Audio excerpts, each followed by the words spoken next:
you have to review before you move on.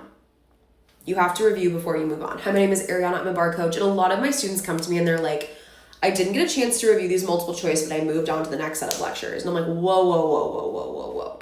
Whoa, whoa, whoa, no, no, no, no, no, no. You need to review the multiple choice before you move on to the next subject or the next lecture.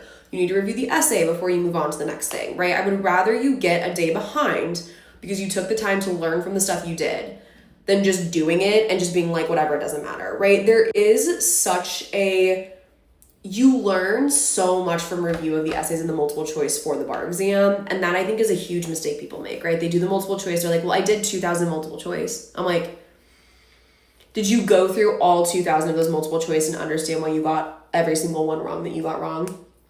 Did you go through those 2,000 multiple choice and make sure that when you were reviewing and you got a question wrong, that you understood why you got it wrong, that you understood why the other answer was correct, that you understood why the other two options were not correct, right? There's a level of there's a surface level review that certainly will happen because you will not have the tenacity to do that level of in-depth review every day. But your goal is for 70% of those multiple choice that you do, that there is that level of understanding and review that's being completed. Because at the end of the day, I don't care how many multiple choice you did if you didn't understand them and if you didn't learn from them. Same thing with the essays, right? If you didn't learn from them, if you didn't understand them, and I know it's so easy to just be like, well, I did it and I want to move on with the day. Okay, that's fair. That's super fair, right? I get that. But that can't be every day and that can't be every essay and that can't be every multiple choice.